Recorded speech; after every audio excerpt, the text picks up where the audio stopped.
Maybe we continue with what we were talking about yesterday. Perhaps if I could repeat, if what was said briefly could be repeated, I hope you won't mind.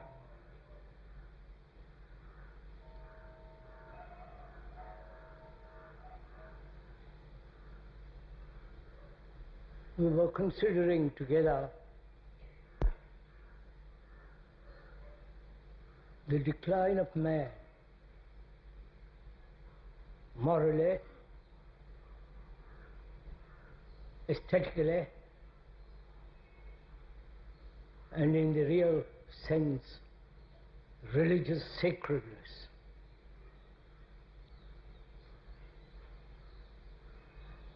We were considering together what has happened to man.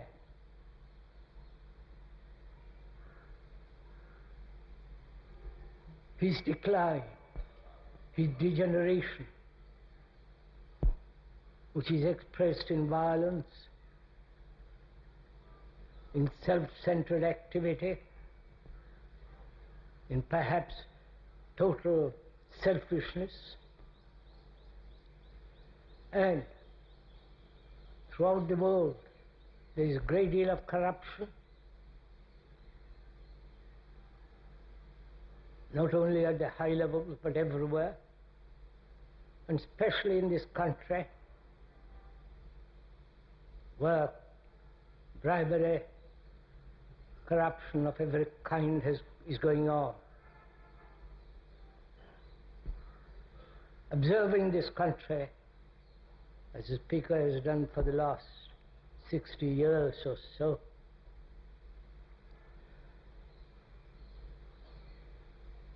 the degeneration is rather rapid.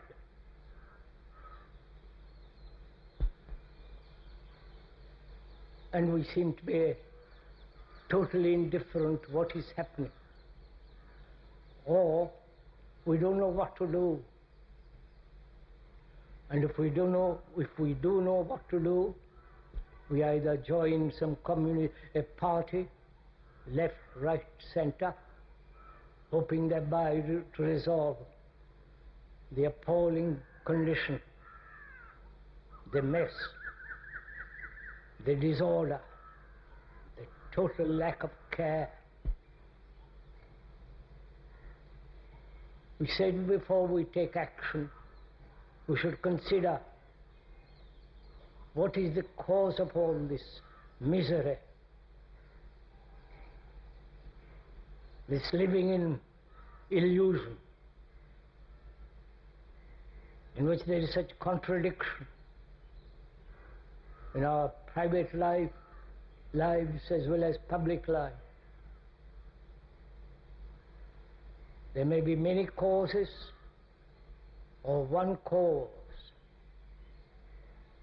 We went into that somewhat, perhaps briefly, but it is evident that throughout the world the sense of love, the sense of care, the feeling for another has come to an end. When you do feel for another, it is so superficial.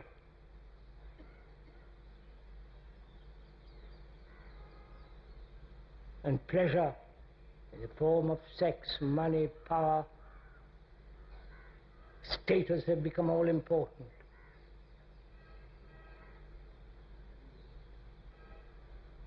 And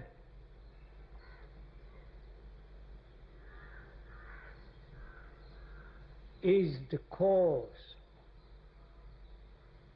of this decline? Does it rest on each individual? We said there is no such thing as an individual. We explained very carefully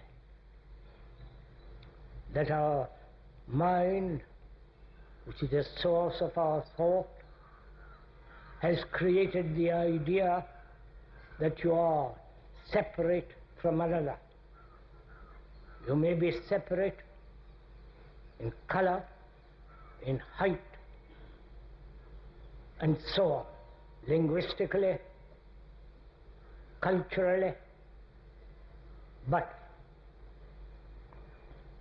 are we individuals at all, or are we the result of great many influences, economic, social, political, religious, climatic, and so on? These influences have created the idea that you are an individual, separate from another. And this idea has been encouraged throughout the religions. Personal salvation, personal achievement, both externally and inwardly. This emphasis on the individual, which is utterly false. For there is no individuality. We are the mixture of so many influences, cultures, traditions. Individuality means that state of mind which is whole, unbroken.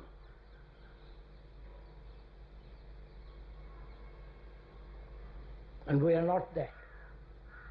We are broken up entities. And we said that if you have come here with the understanding that you are going to be personally salvaged, or personally seek enlightenment, I'm afraid you will be disappointed.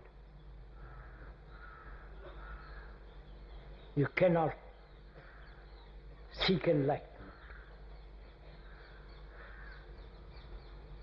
There is no practice, no system, no effort which will bring about enlightenment. It requires a mind that's beyond time.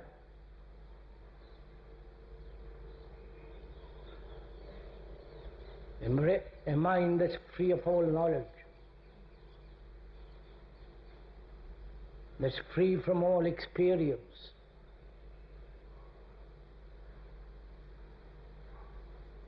And that is that sense of wholeness.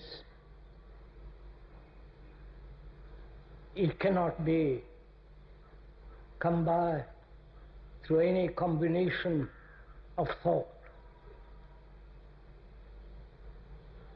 So we were saying yesterday, as there is corruption in this world, lack of integrity,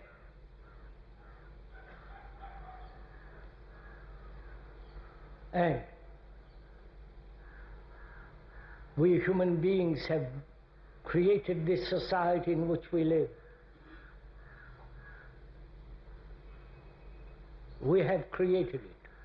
Our fathers, grandfathers, past generation upon generation. And we are the result of all that. And we are contributing to this corruption.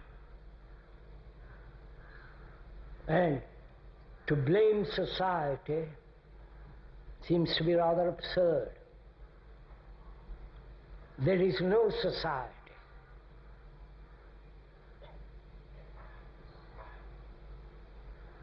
Please, we are talking over together. We are not arguing. We are not exercising one opinion against another. one conclusion against another, but rather intelligently, skeptically, with considerable doubt, we are investigating into what is the nature of man, both intellect, the sense of great affection, and the quality of mind that can transcend this appalling misery, confusion of all human beings throughout the world. So we are talking over it together. Please bear in mind, through all these talks and discussions, that we are together, you and the speaker, examining why this problem, why human beings, you, who actually represent the whole of mankind, if you go into it, you will see why you have become what you are. Violent, superstitious, obeying, accepting authority, apart from the technological understanding, why you have given yourselves over to another, to a book, whether it be the Gita, the Bible or the Quran, why you, as a human being,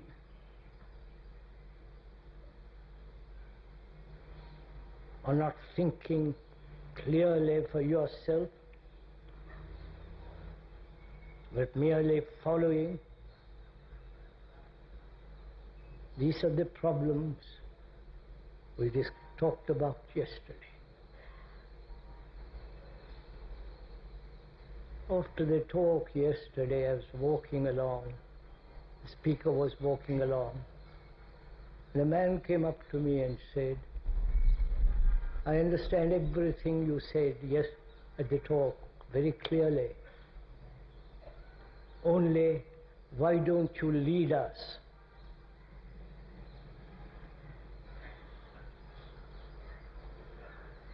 You understand the mentality of most of us. We want leaders, politically, religiously, the so-called specialists, and we are willing to subjugate ourselves to a higher authority, either spiritually, if we can use that word, or blame society. Society doesn't exist. Society is a word in abstraction. It's an abstract idea. Society is not there. There is nothing concrete about it. But man, human being, in his relationship to another, that's what matters, not society. If we can understand our relationship to each other, not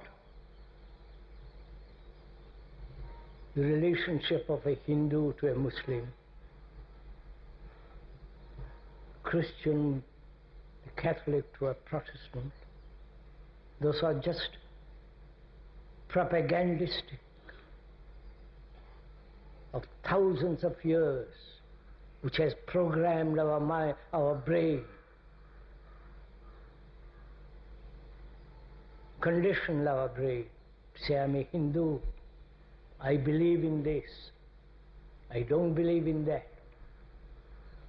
It's the result of thousands of years of careful propaganda.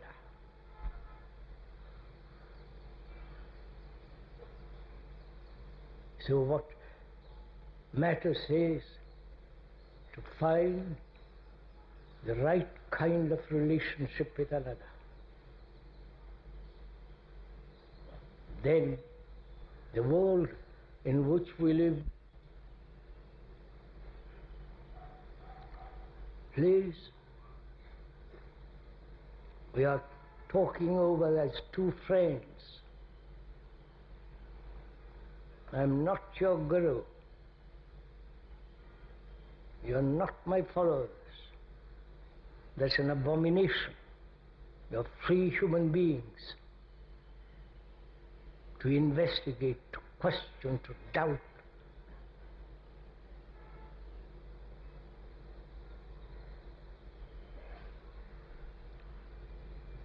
And what is important is to find out, as we said, what is the right relationship between human beings. Not according to some theory, not according to some religious book, not according to what you wish a relation should be, but rather to examine actually what is going on, what is our relationship to another, actually, not theoretically, not according to what somebody said in ancient times or modern times, what actually your relationship with another. If that relationship is corrupt, dishonest, exploiting,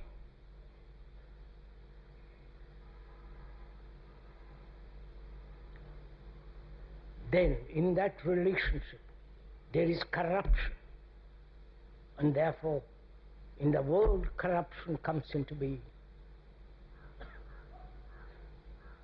This is logic, rational.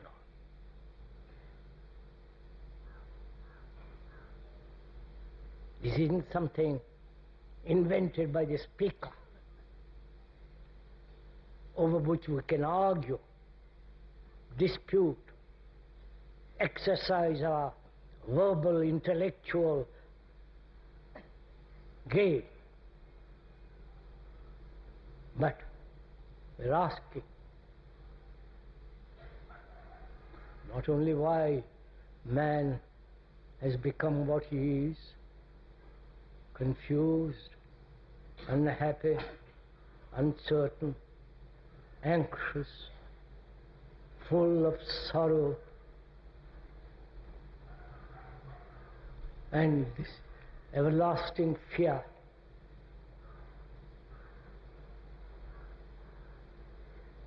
Why we live in conflict from the moment we are born till we die. The books, the modern psychology may explain very carefully,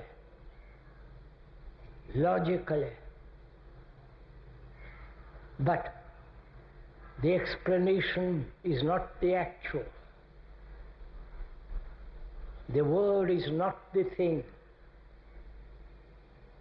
I hope you are following all this. The word tree is not the actual tree. But we are so enamored of words. words of extraordinary significance. They are merely means of communication. If both of us understand English, French or Hindi or whatever language one speaks, and we are both speaking the same language, then communication becomes fairly simple. If each of us have understood the meaning of every word that we use.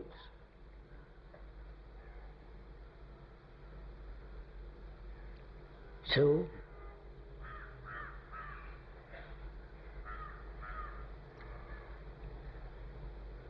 if I may request, please don't take notes.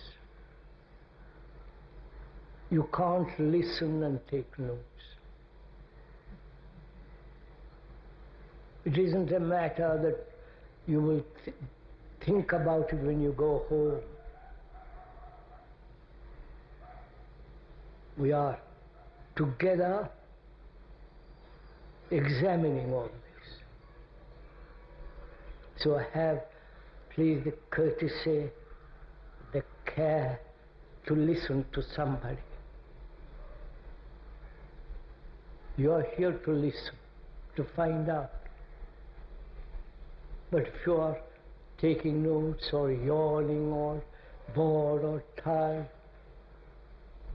it isn't worth it.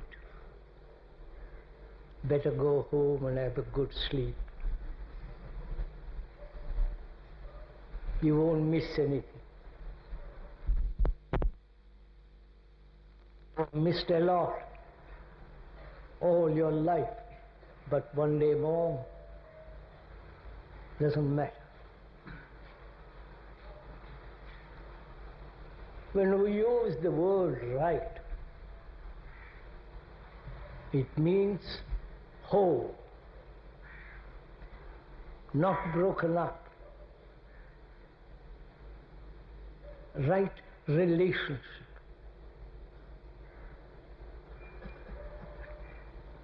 The meaning of that word,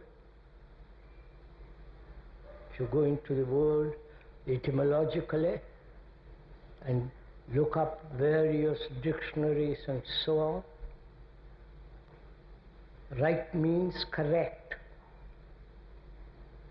precise, actual, and also much more, which is an action, a way of life that's whole, not fragmented.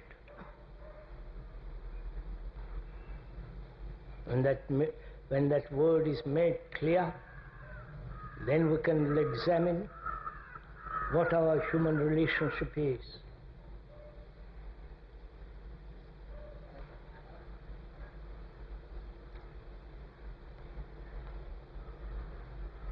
There can be wholeness only when there is love.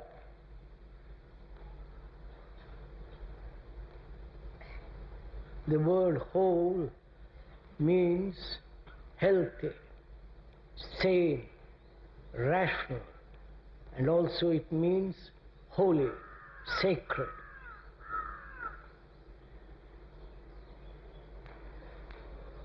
So is our relationship with another born out of love? Or is it the outcome of convenience, social contract? We are examining your life, not my life. Examine it for yourself. I'm not married. I've lived all my life alone. I have no money, so I can talk about it quite easily.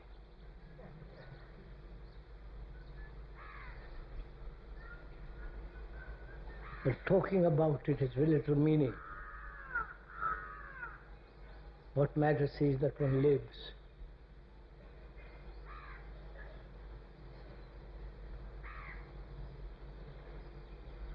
And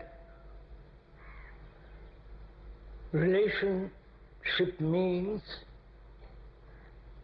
the actual meaning of that word, to be related, not only through blood and so on, but to relate. It comes from the word relate, that is to look back, to relate a story, to relate an incident. It comes from that. That is, if you examine very carefully, you only know your relationship through memory.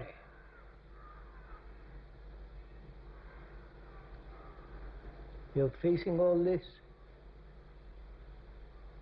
which is your relationship is based on knowledge.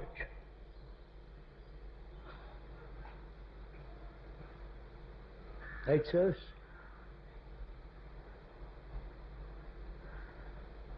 And is knowledge love?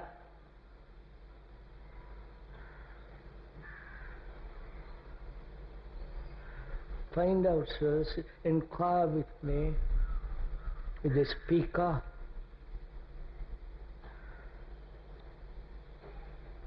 When relationship is based on memory,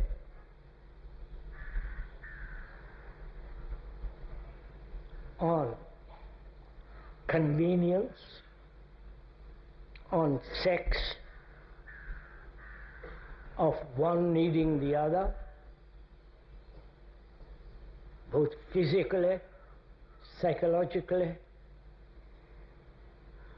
then there is mutual, if I may use the word without hurting you, exploitation.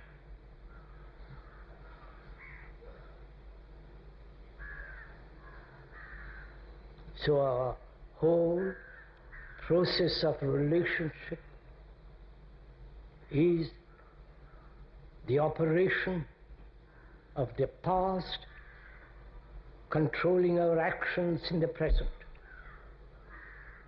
It is knowledge controlling your action, your behavior, your moral attitude and action is the outcome of past knowledge.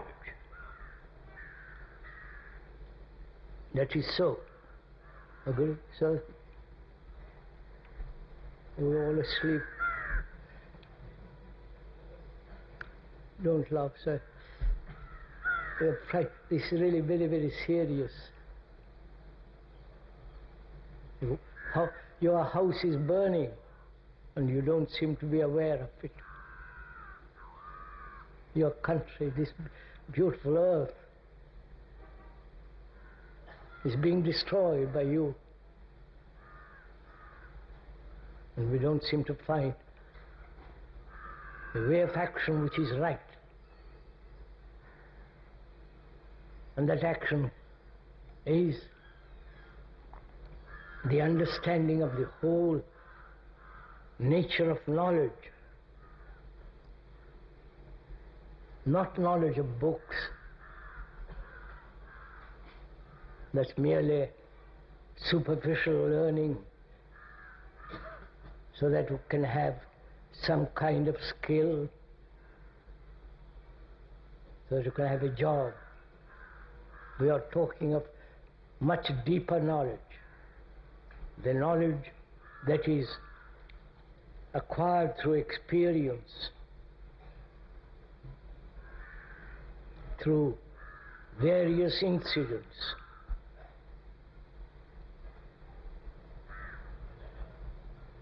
Not the knowledge of God or your particular book or quotations and all that. The knowledge which you have in your relationship with another.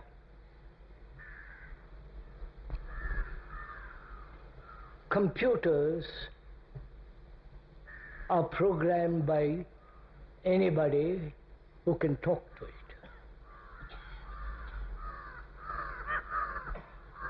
And it will give you replies according to what you have programmed it to be. Do you understand what I hope I'm making myself clear? Our minds are programmed by knowledge.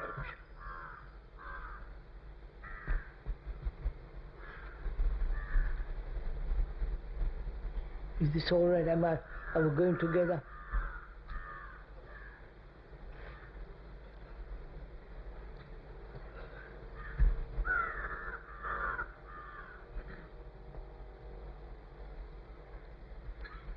So your mind, your brain rather, has been conditioned through thousands and thousands of years.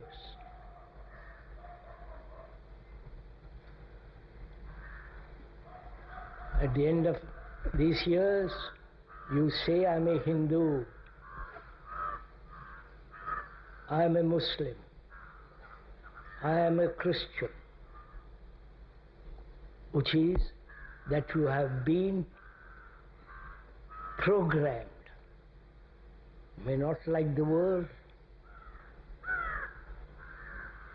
Your mind is programmed, conditioned to react like the computer, of which perhaps some of you may know. So, we're asking, is knowledge the basis of relationship? Please, I wish you would discuss this. I wish you would understand what the speaker is saying. Please don't go to sleep. Come with me.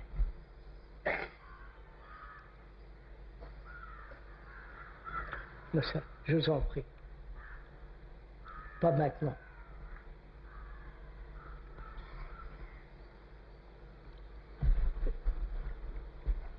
So, let's both talk over things, see what the speaker is saying.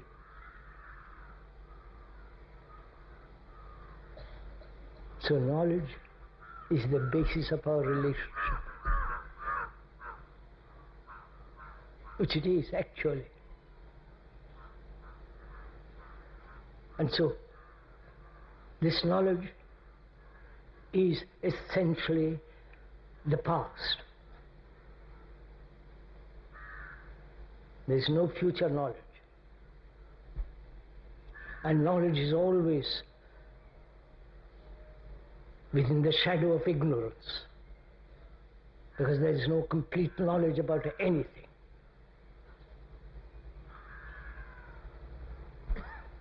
So knowledge may be, and probably is, examine it please, is the beginning of corruption.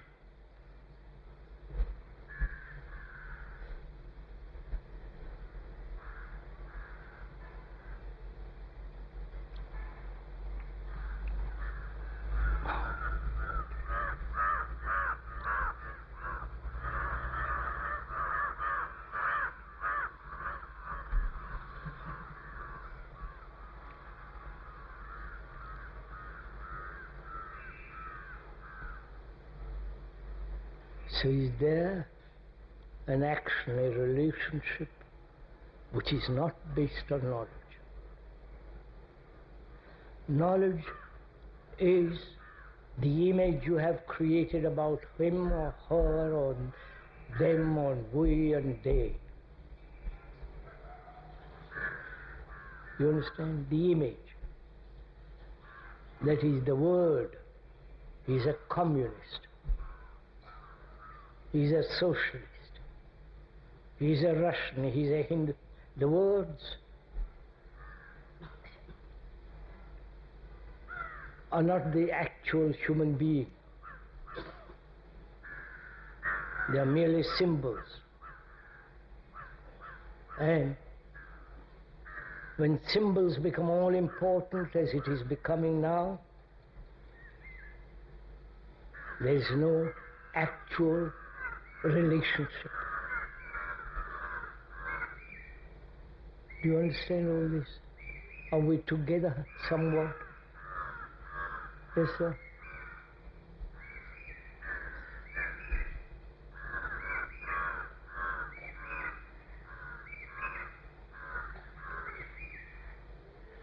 So, we are asking,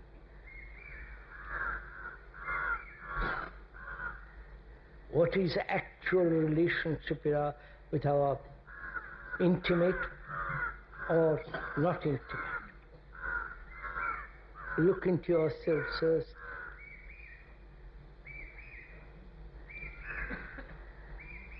And that relationship creates this world in which we live.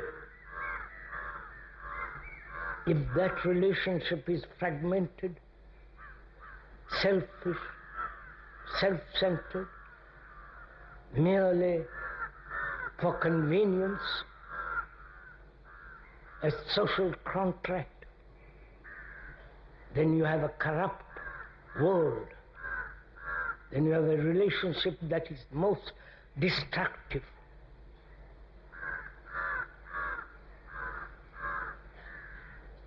Now, can one see this fact, not the idea of the fact? You understand? The idea is an abstraction. The word tree is an abstraction of the actual fact, which indicates that particular thing.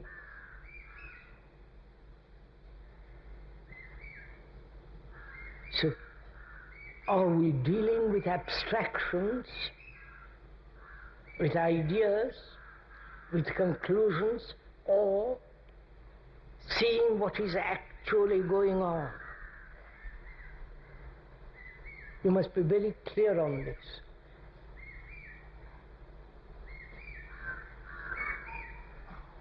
You all understand English, don't you?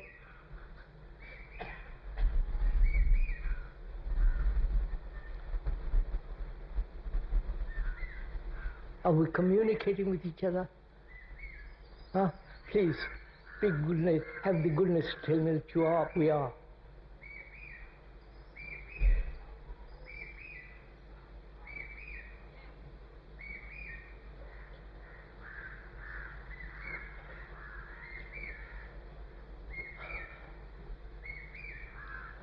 You understand, sir? When we hear a statement like this, that we have no actual relationship with another,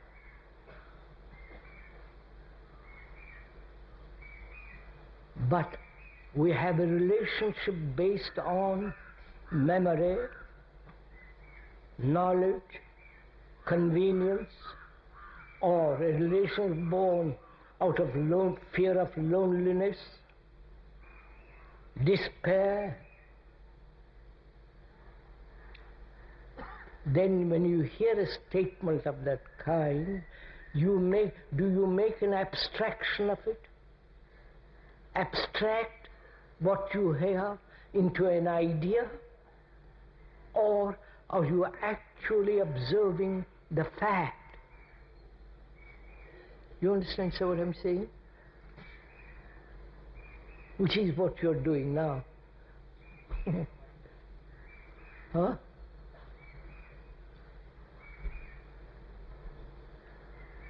So the word idea comes from Greek and Latin, so on, which means to observe. To observe what is actually taking place. But we have made the word idea into an abstraction. So could you please not make an idea of what you hear, but actually observe what is going on in your life? That bird is very persistent. Probably you hear that better than the speaker. But if you hear that bird completely, without any resistance, hear it completely with all your heart and mind, you know then the art of listening to something. The art of listening is to give your whole mind and heart to that bird that's calling. If you can listen to that bird in that way, you can also listen to your wife, to your husband, to your child, to your neighbor, and perhaps you could also listen to the speaker that way.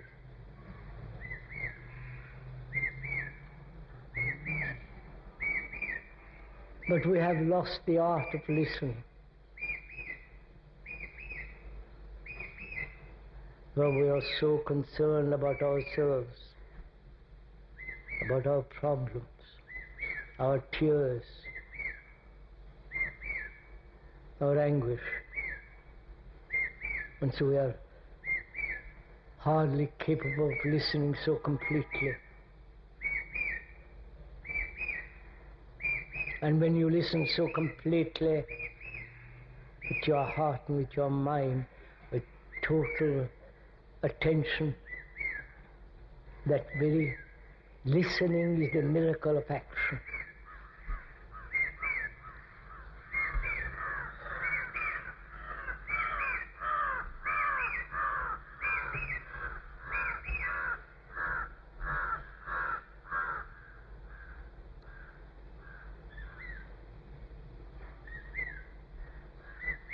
So we know the facts of our daily relationship with each other, however intimate or not. Can that relationship be transformed? Not through effort, but through intelligence. You understand, sir? As we said, probably they are objecting to our sitting here.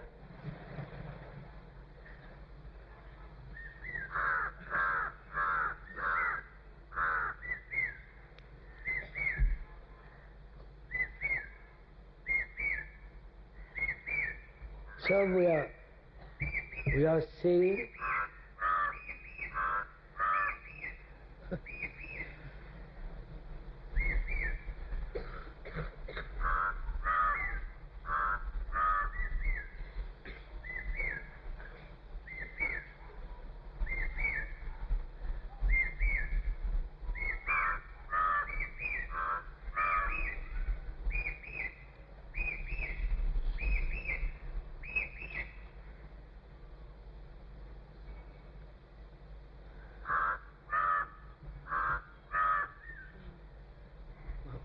I better go on.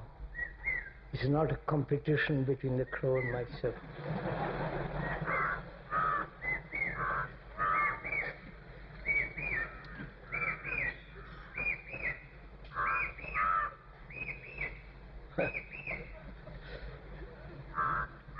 All right, sir, let's go on.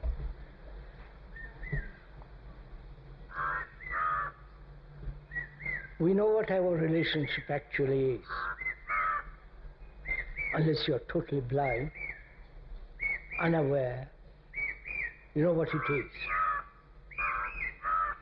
Now, can that be totally transformed so that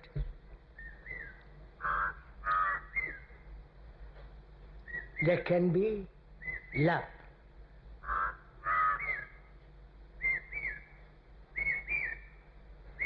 And that transformation can only take place through intelligence.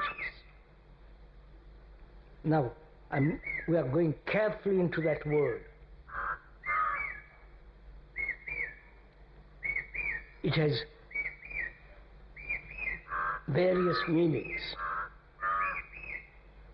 which we won't go into etymologically, but it means to be able to see clearly the danger and to act so that you are moving away from danger. Understand, that's one meaning of it. That is, if you see danger, you move. It's only the blind, the neurotic, the deaf and the dumb and the people who see danger don't move. Right? Intelligence is an action which is instantly out, comes when you see something great danger. Right? That's one meaning of that word. We'll stick to that word for the moment. The meaning of that word. Now, do you see the danger? Please listen carefully. Do you see the danger of what you call your present relationship? You understand? All right, sir? Do you see the danger of it? Or, you say, we are used to it. This is the way we have lived for 30, 40 years. Our fathers have lived that way. Our whole neighborhood lives that way. Which means you don't see the actual danger of your present relationship, which is conflict.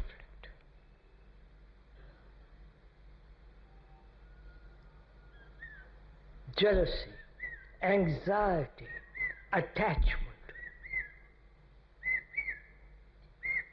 As we explained yesterday, where there is attachment, there must be corruption.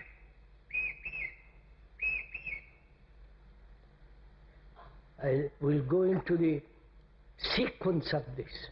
When you are attached to somebody, or to a belief, or to a book, or to an idea, the consequences of that are you are frightened of losing. Jealousy, antagonism, right? Frightened to be disturbed. I think if you are attached to a belief, you hold on to it, you are attached, you cling to it. Because that belief is created by thought, and in that you find security. And that security is just non-existence. It's an illusory security. Therefore it's corrupt. And so on. Now, do you see, to bring about a world in which human beings can live healthily, sanely, rationally, with a sense of sacredness, the present relationship is destructive of the other, is dangerous. Do you see the danger of it? If you don't see the danger of it, then either you are callous, totally indifferent, and consequently brutal, violent, which is a danger to human existence. Right, sirs? Do you see it as danger, or you make an abstraction of it? Oh, for God's sake, come on, sirs.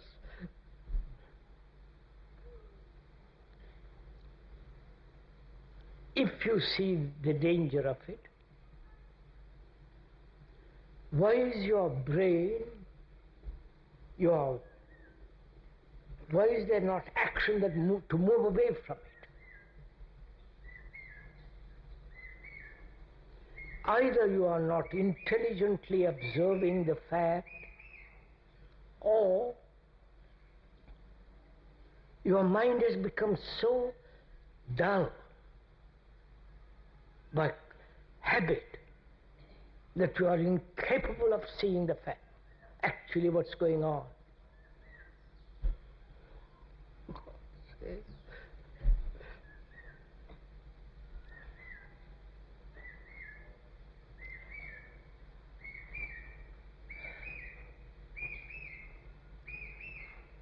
Intelligence is not knowledge.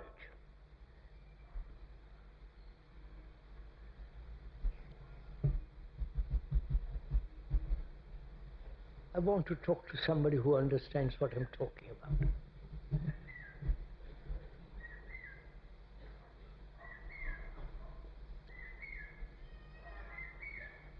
Intelligence is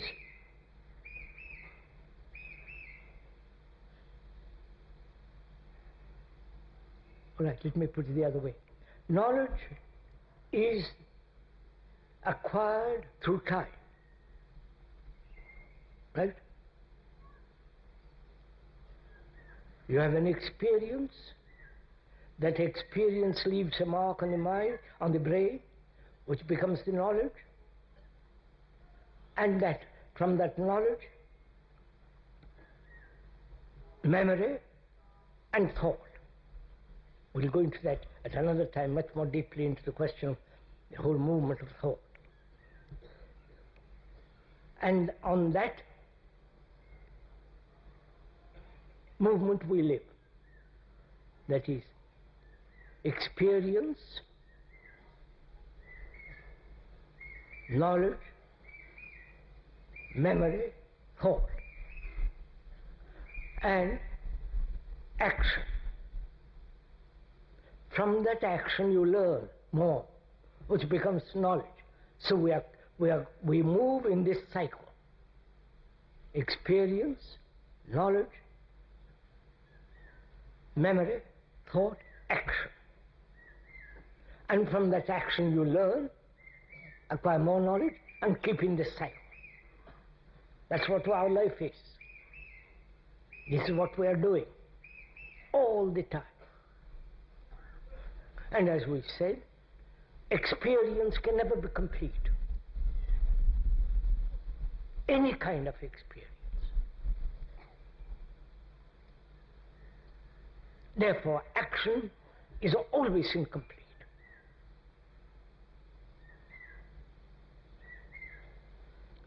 And we are saying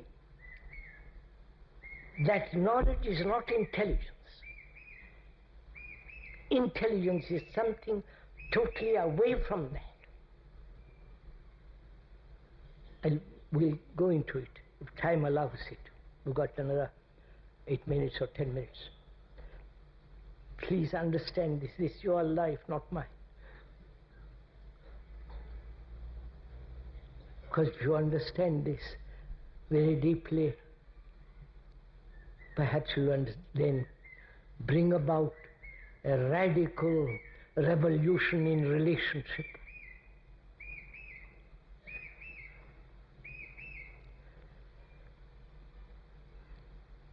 First, understand this cycle in which our brain, our human mind works.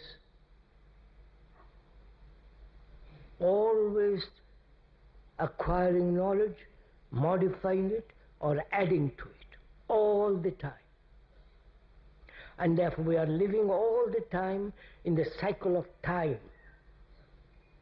Right? Do you see that? Is that clear at least? Yes, sir? Right? Now, let's ask somebody. And therefore, in that cycle, there can never be a wholeness, right? A completeness.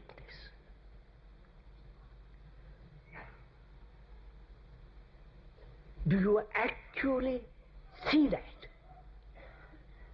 Or is it a theory? You follow what I'm saying? Do you actually perceive how your life operates? Experience, knowledge, memory, thought, action. From that action you learn more, add more knowledge, and are kept moving in this constant cycle.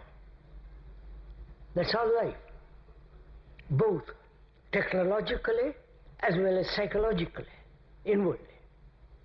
Technologically it is useful, right?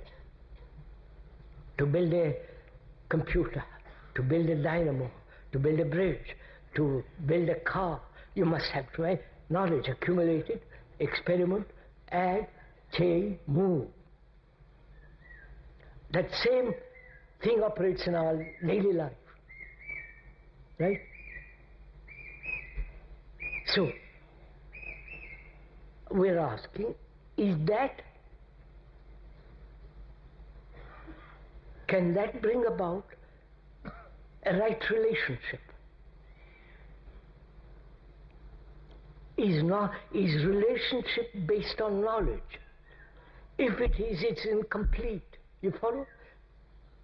Therefore, there must be conflict in it. If you understand that, not verbally, not theoretically, but actually, then we can investigate whether it's possible to move away from that.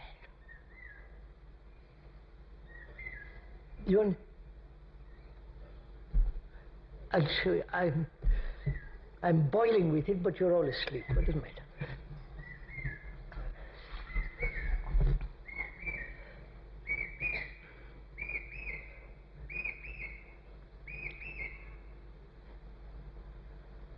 Is there an action, a way of living, which is not based on memory, based on experience, therefore based on knowledge? Knowledge becomes repetitive, mechanical, right? So our life becomes mechanical, which it is. Right? Now we're going to try and find out if there is a way of living with knowledge technologically, right? The office, driving a car, going to your home, learning a language, doing a skillful job efficiently and all that. There you need memory, knowledge, experience. And we are saying thus, psychologically, inwardly, is knowledge necessary? You understand my question? Because as long as you are depending psychologically on your relationship, then it's based on knowledge, therefore it's incomplete, therefore there must be conflict in your relationship. That is inevitable. So, can our brain, which has been so accustomed to this habit of knowledge, see or move away for even for a few minutes, see how important it is to find out a way of living which is not based on knowledge. Don't agree with me, sir. This is real meditation if you want to go into it.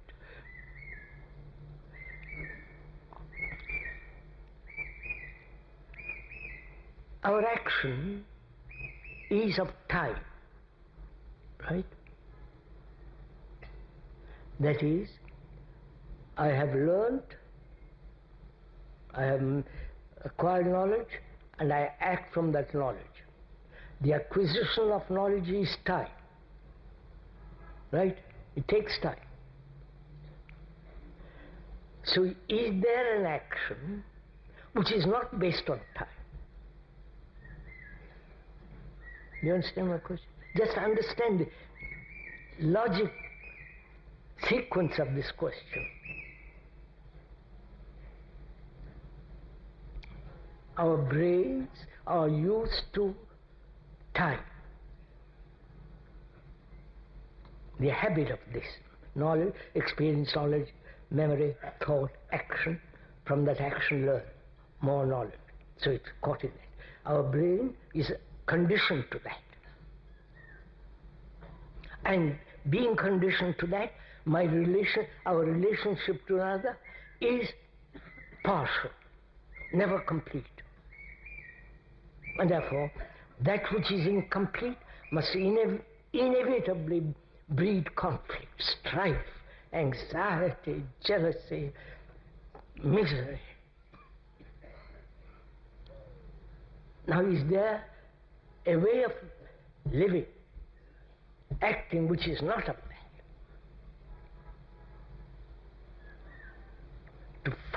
To come upon that, you have to investigate the nature of an action which is not born of time, therefore not born of knowledge. That is, what is intelligence? Please listen to it carefully if you're interested. If you're not asleep, please listen to it. The machine, the computer, can do all this what a human being does. That is, learn, acquire experience, store up memory,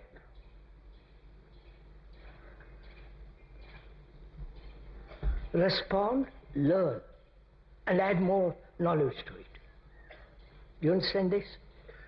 That is, it can play chess with an expert, master chess player, a computer.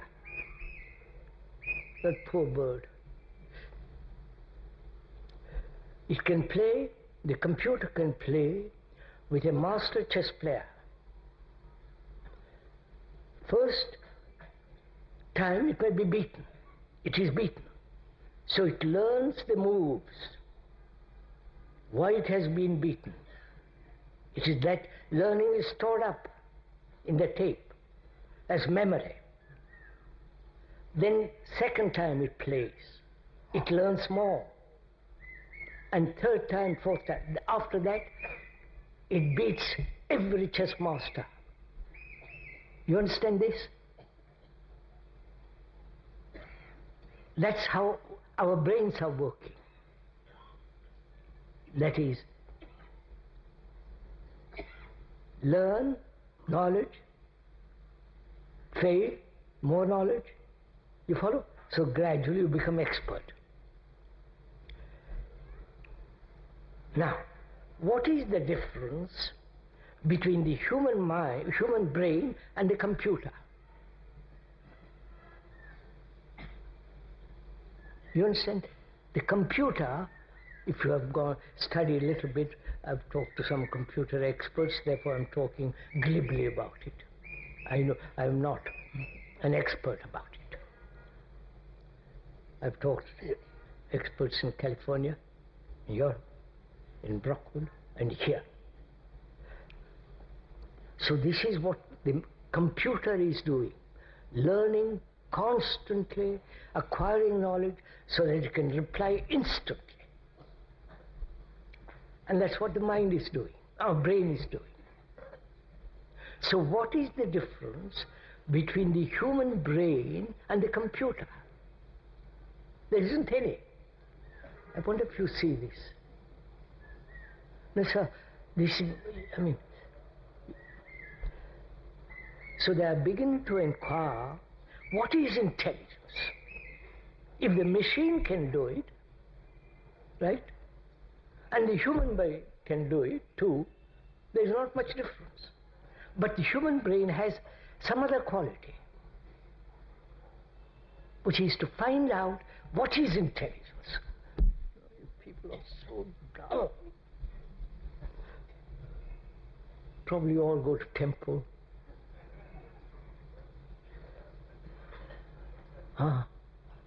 Go to office every day, become more and more dull. And when something new is put before you, you don't even comprehend the beauty of it, the enormity of it.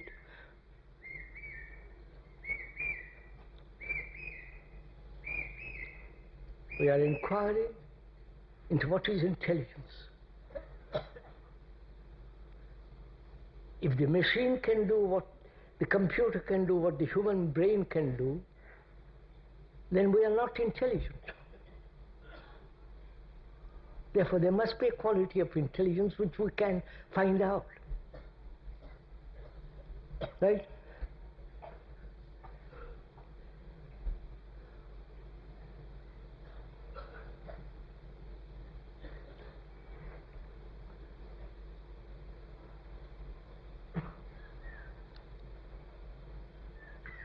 First, there is the quality of observation. I'm talking about the same thing. To observe.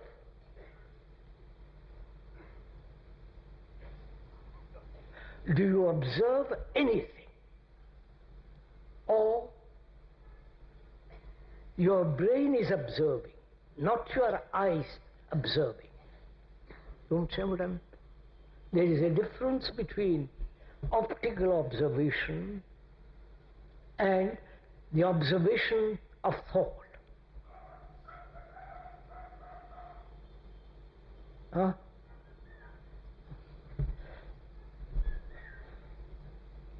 Now, which is it that you do?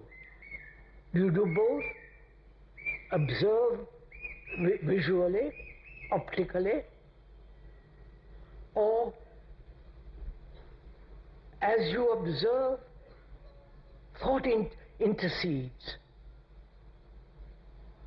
Therefore, thought is observing. You understand what I'm saying? Do you get what I'm saying? Thank God there's somebody. Now, can you observe without the interference of thought?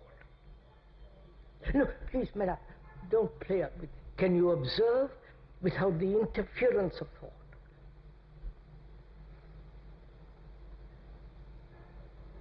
So, observation then is pure, clear. And from that clarity and purity there is action. But the moment thought comes in, it begins with knowledge. You're following a whole movement?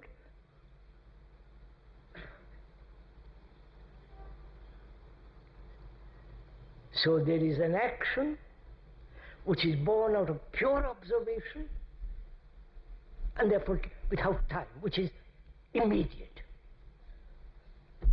That is intelligence. You got it?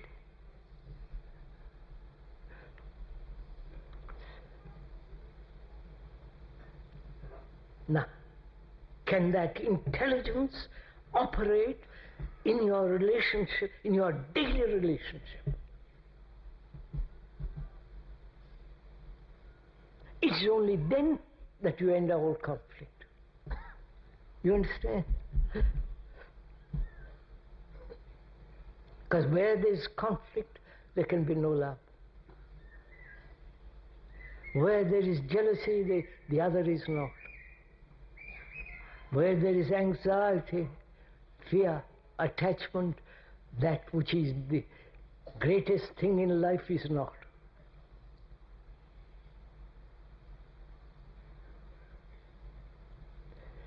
Right, sir.